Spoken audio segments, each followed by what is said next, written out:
Hey guys, welcome back to my channel, and hey, if you enjoyed this video, maybe consider subscribing. We're trying to hit 100 by the end of the year.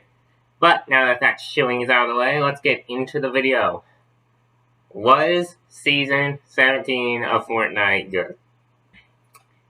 I did this for Season 13, skipped Season 14, but I've done it for the last two, Season 15 and Season 16. So, we gotta keep the tradition up and do Season 17. So this came off the coattails of two very meh seasons. Season 15 was the sand season with the 0 point. Nothing really happened. And Season 16 was a bit of an upgrade, but again, it wasn't that good. The crafting system was okay, but at some point it became pretty much useless to use any of the prime weapons unless you had to. You pretty much preferred the tried and true weapons. This season needed to be good. We had come off two pretty mess seasons. And it was good. It was pretty good. Okay, so this season started out with UFOs. And basically, there were these UFOs that would take you up to the mothership. And they would take you and you play a little minigame. And you just jump around, get some bubbles. And if you got 5, you get 5 like gold orbs.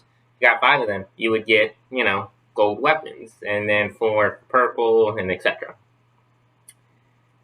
It was a pretty solid idea overall. It's a pretty solid idea overall, if I'm honest. But it was how do I say this here? Kind of suffered from the same thing that the last 2 seasons have suffered from, and that is pretty much just it just sucks. It not just sucks, but it's like there's not really content towards the middle of the season. Like they just don't really put anything out. They did re-add 2 things this season. They re-added the heavy AR to the loot pool, and they re-added the hand cannon to the loot pool, I'm pretty sure. So, towards the middle of the season. So, the crafting mechanic this season still stayed around, but they modified it. Now, crafting is more optional than it is a necessity. So, like, if you get a green pump, you could change it into a green lever action. Like, this season it was more optional to craft, which was a good thing, because I thought the crafting mechanic was really good. I thought it was a really cool idea. I just didn't like the way they implemented it, where it was pretty much forced upon you that you had to craft to get any sort of good weapon. And they did a weird thing with the upgrading benches this season, where they instead of making it by mats, they made it by gold, and the gold was too much, so nobody really upgraded their weapons. Like, the only time I upgraded my weapons was for a challenge. That's it. The gold rates were too high. Like, they were way too high. Like, I don't remember the exact numbers, but it was like 200 to 300 gold just to upgrade from, like, blue to purple. It might have been more than that. And, like, if you think about it, you don't get that much gold during a match. Like, even if you get 100 gold in a match, you'd have to play 3 matches to even get to the point where you can upgrade from blue to purple. I didn't think that was a good idea. I think they should have stayed with the mats format, but maybe... I think they should have stayed with mats, because that was just way better.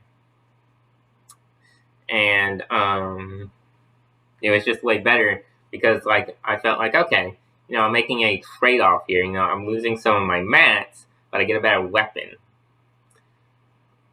And, like, it felt like a trade-off, right? Like, I was losing something to gain something. This one, it feels like I'm just losing everything, because, yeah, the purple does more damage than the blue, but I'm losing, like, 300 gold, which I could spend on other stuff. And gold, like, is abundant. You can complete challenges and yada, yada, yada. But upgrading was really something that I don't think anybody really did this season. Like, there were probably people who still did it, but I think it was less popular this season due to the fact that gold was, like, so hard to come by in one match. Like, if you're playing competitive Fortnite, you start with 100 gold, I think, but you have to find a way to get, like, 200 gold in a match, which is nearly impossible, you know? Because gold doesn't carry over in competitive Fortnite, unlike in casual. So, yeah. And then, they added the tack back. Tack was a mainstay along with the pump. A lot of people thought the pump would be vaulted this season. It did not. Not this season once again. They added the burst assault rifle back through the crafting system. That was pretty cool. My friends liked it. But the crafting system, once again, pretty good this season. If you got an alien nanite, you could, craft it into either an IO or a alien weapon, depending on what weapon you had. Or if you had like nuts and bolts, you could craft it into a like a lever action or a burst assault rifle, which was pretty cool. I liked them. Once again, I will say that the crafting mechanic was implemented way better this season than it was last season.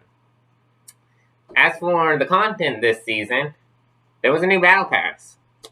A new battle pass format this year. So basically, in normal battle pass, you would just it's steady. If you get to this level, you'll guarantee get this thing. That's not how they did it this season. This season, they did it a little differently. Instead, they gave you the freedom of choice. So each screen, you would have 10 items. You would have 10 items that you could get. And you could choose which items you wanted to get first. Now, it wasn't all just you could choose whatever you wanted first. You could just get Rick Sanchez first. You couldn't do that. They did limit it a little bit. The skins, you had to unlock after you got all of the stuff on the screen. And and to advance to another screen, you had to unlock a certain amount of rewards. Like the Rick Sanchez one, you had to get to level 90 so you can unlock everything on the previous 9 screens. And then once you got to the 10th screen, you could unlock Rick Sanchez after you got everything on the screen. Overall, I thought this was a really cool idea, and I hope they keep it. Because, sometimes you just want to get the V-Bucks first and get those out of the way, But, you couldn't because you would have to, wait every, 5 to 10 levels to get them. But this season, you have the freedom of choice, and you can, choose whatever choose whatever you want first. So if you like the back one better than whatever, you could choose that first. And overall, pretty good. I'm going to make it to level 100 this season, maybe a little over level 100, but I don't think I'm going to get past it. I might unlock one of the extra stuff, but that's it. And then obviously the alien stuff, we'll get into that in a second. But Superman was the secret skin this season, which is an upgrade from flipping Neymar last season. So you just had to complete 5 challenges to unlock Clark Kent and the Superman stuff. And then if you wanted the extra stuff from it, you would just have to complete epic challenges, which I did. I grinded out challenges. So,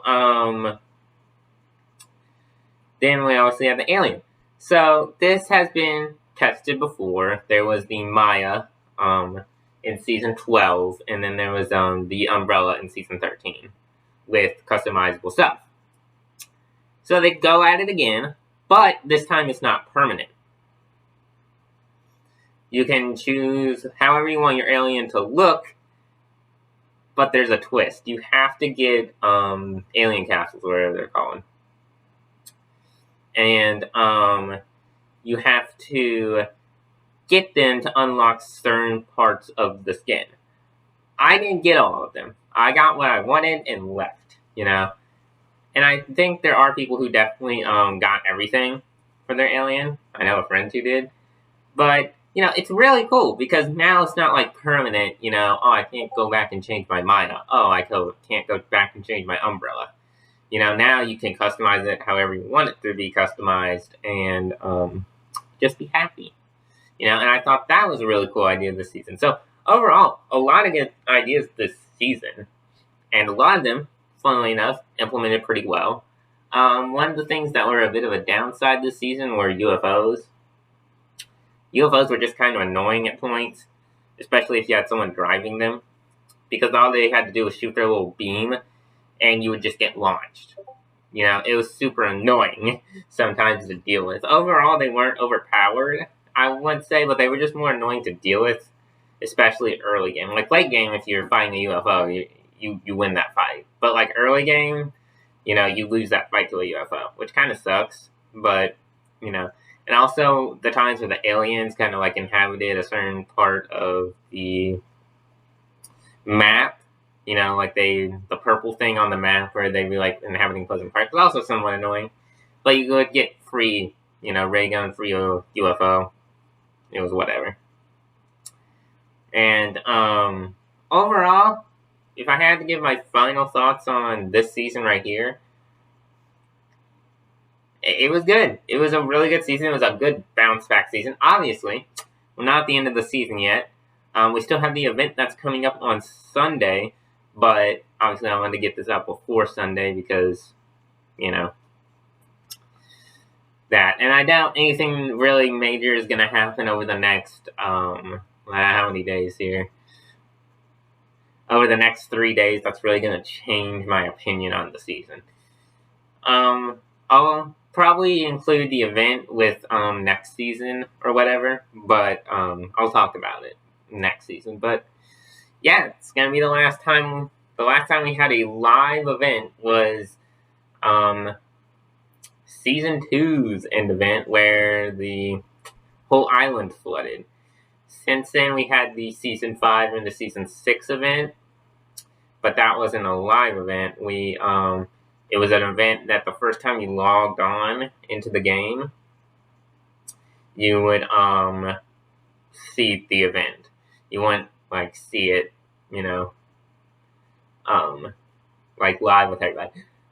Actually, no, it wasn't the last time. The last time we had a live event was the Marvel event where there was copyrighted music and we took down Galactus. That was still over a year ago, so it's been a while since we've had a live event. So if you're gonna catch it, it's September 12th, which is Sunday, and it's at 4 p.m. Eastern Standard Time. So unfortunately, the Australians and the Europeans get cucked this time. The Americans hold strong and don't get cucked. So yeah. But if I had to rate the season out of the rest of the seasons I've played, I would rate this 3rd. It wasn't better than season 3 or 4, but it was better than everything that was season 5 and season 6. I just unfortunately suffered a bit of burnout during the season, so I didn't play as much of it as I did others, but I got it done and it was still a fun season to play.